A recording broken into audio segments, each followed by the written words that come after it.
Hello, and welcome back to the Carbon Capture Magazine podcast. I'm your host, Danielle Piekarski, and today we are joined by Ryan Haddad, partner at Reed Smith. Ryan, thank you so much for joining us on the podcast today and for starting off our 2024 season of the Carbon Capture Magazine podcast. Thanks, Danielle. I appreciate the opportunity to speak with you. Happy to be here. Of course. So let's start by getting to know you a little bit better. Could you tell us about your background and what Reed Smith does as a company? Sure. The easier one to answer is about my firm, Reed Smith. So, we're an international law firm, team of, 3,000 people, including 1,700 lawyers in offices across the United States, Europe, the Middle East, and Asia. My practice is focused in energy transactions. And just by way of background, I started my career and still do a good deal of work in sort of traditional energy transactions in oil and gas and related sectors. I grew up in Pennsylvania and sort of graduated law school right around the same time as the Marcellus shale boom. And so saw that as an opportunity to sort of sink my teeth into an emerging industry, kind of grown my practice from there. So I got started in the industry. We had a client that was entering into the carbon capture industry, and they approached us about developing their sort of suite of transaction documents, including the pore space lease. And so they reached out and said, basically, we don't know anyone who's doing this kind of work. Can you? And I just sort of said, yeah, why not? A lot of the concepts in the pore space lease were very similar to oil and gas leasing. And so we sort of set about the project of developing that agreement and some related agreements out of whole cloth for the client. And it just sort of blossomed into this really fruitful relationship and this sort of growing vertical in my practice. That specific client has been really growing at a rapid pace. And so I've been sort of growing my practice alongside them. This is a new industry, right? And so this has been an opportunity for everyone to sort of learn on the job. And I've just seen such a massive growth in the industry and really doubling down on leading the firm's efforts in the carbon capture sector. Thank you, Ryan, for that background. So to set the stage for our discussion, I wanted to ask if you could explain how carbon capture works domestically in the U.S. What are the economic incentives, and are any of them falling short? Sure. No, I'm happy to give some background. From a 30,000-foot view, I talked about sort of my background in oil and gas and these sort of similarities between the pore space lease and the oil and gas lease. And that comes from the fact that the carbon capture work stream or the process looks almost like a perfect inversion of the mineral production work stream.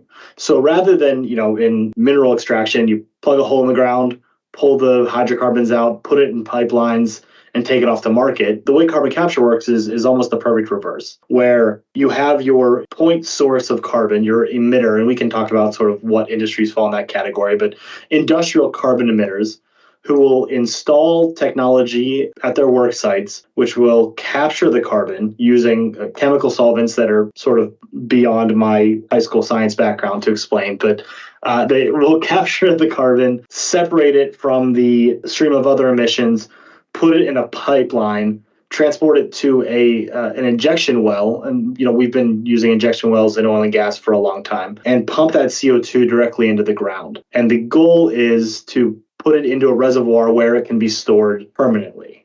And that's sort of where the economic incentives come in. So with the passage of the Inflation Reduction Act, the United States is incentivizing investment in carbon capture by awarding tax credits based on the per ton volumes of carbon that are being permanently sequestered. So right now, for every metric ton of CO2 that is injected and permanently sequestered, you earn a tax credit of $85. So $85 per ton. And what they've done to sort of further spur development is, rather than just being able to claim a tax credit to offset your tax balance, they're actually, for the next, 6 years, authorized to pay those credits via direct pay, as if it were a tax return.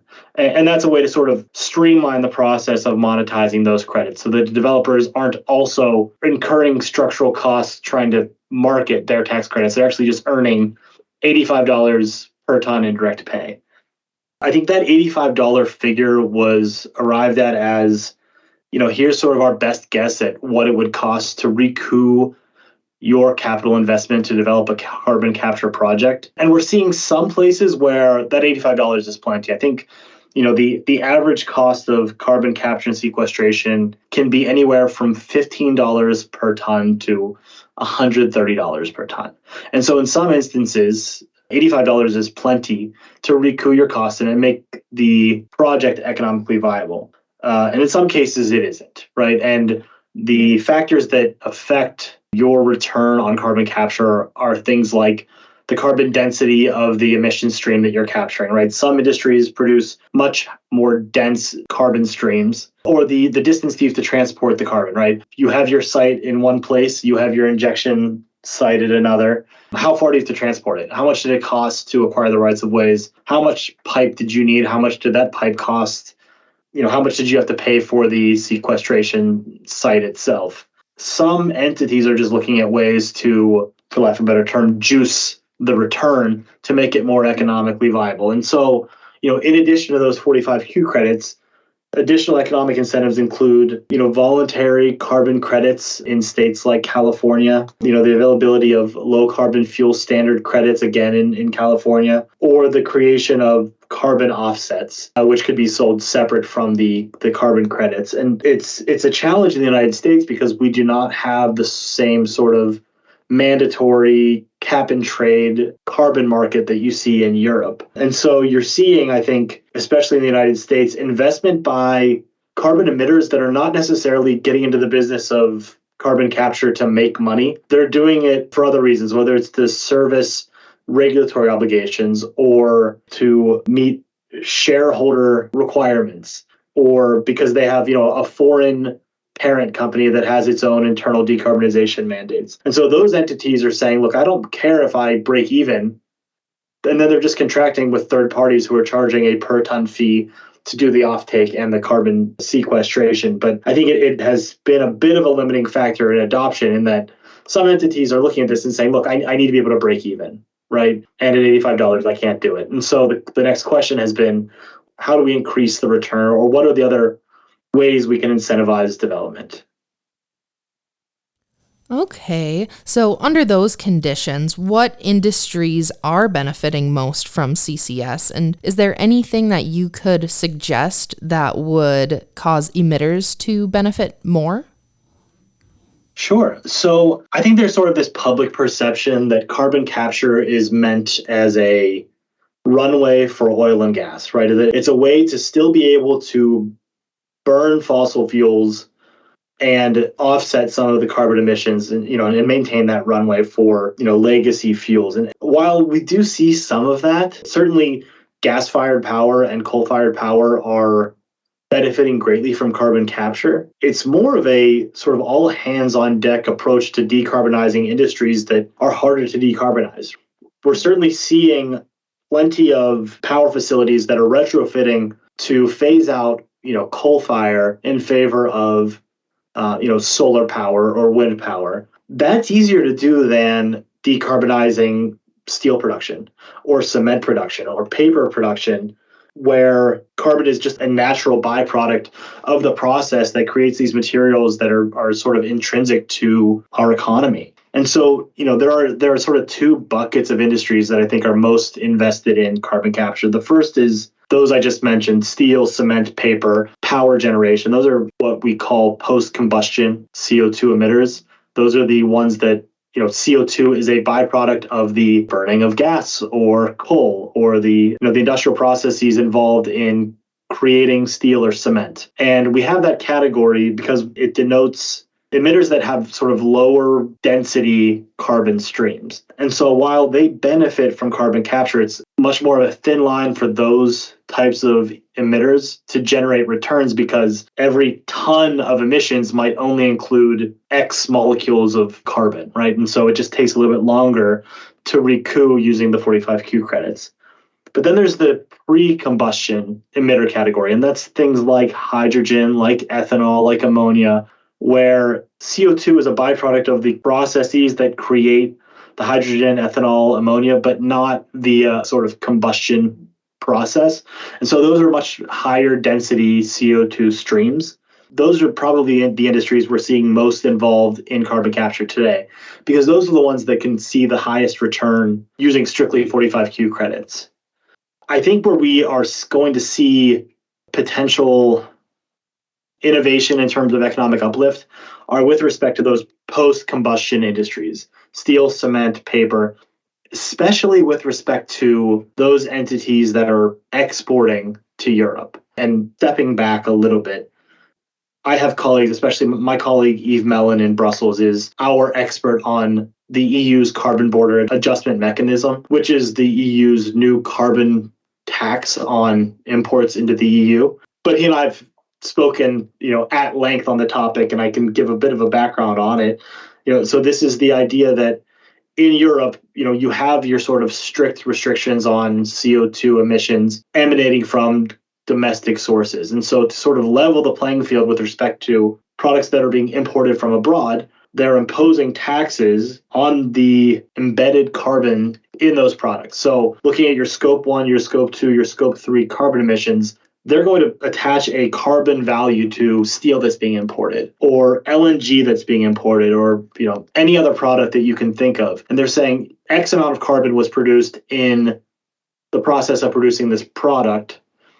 And when it's used, it's going to produce Y carbon. And so we're going to tax you based on whatever value we ascribe to your embedded carbon volumes.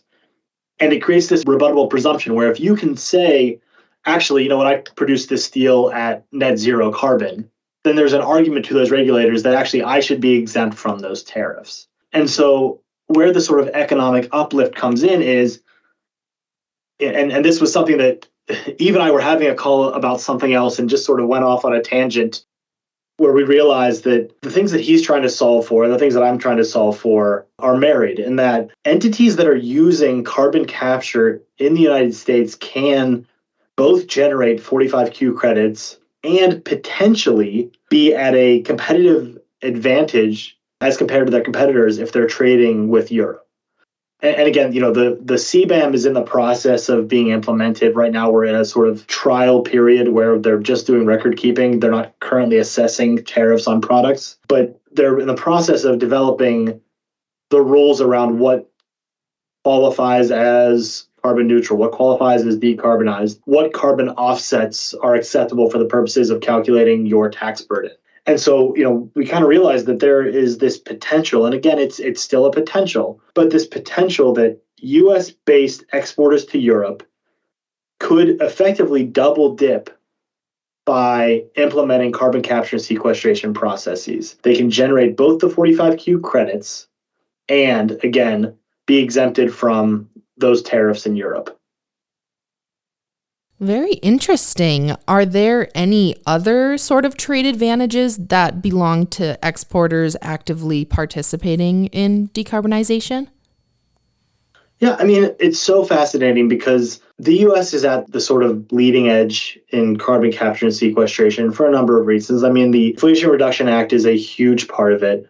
The absence of sort of cap and trade carbon markets is another. And, the sort of legacy of hydrocarbon development is a third component. The United States has this long history of developing hydrocarbons domestically. And so there's a lot of know-how. There's a lot of industry expertise. The processes, the equipment, the technology are all things that we've been using for a long time. And we have available to us the correct substrata, the correct geology for the permanent sequestration of carbon. And that's something that's not necessarily available in Europe. So, domestic producers, domestic to Europe, I mean, of sort of carbon intensive processes can't avail themselves of CCS in the same way. And so there's almost a benefit if you're going to be trading with Europe, there's almost a benefit to producing whatever it is that you're trading with Europe, producing it in the United States as opposed to within Europe itself, because you have the ability to offset your carbon emissions in a way that you couldn't there. All right. Well, Ryan, it looks like we are coming near the end of our time here. Did you have anything else that you'd like to add before we close out today? I guess just a bit of a shameless plug. We talked a little bit about the sort of pore space leasing. Another big part of my practice is carbon offtake and sequestration projects. And so again, if anyone will be in the Houston area in March, I'll be speaking at the Foundation for Natural Resources and Energy Law's Carbon Capture Conference. And we'll be discussing carbon offtake and sequestration transactions. And so, would love to have anyone who's interested come join us. Of course, if you're there, please feel free to grab me before or after. I'd love to have a conversation. Thank you. Again, we are joined today by Ryan Haddad, partner at Reed Smith. Thank you again, Ryan, for joining us on the podcast today. Yeah, thank you, Danielle. I really appreciate it. Thanks for your time. Of course. And to our listeners, thank you for tuning into today's podcast. Make sure to subscribe to Carbon Capture Magazine if you would like to hear more podcasts like this and to stay up to date on industry news. Feel free, if you are interested, to reach out in being a podcast guest, and we will talk to you next time.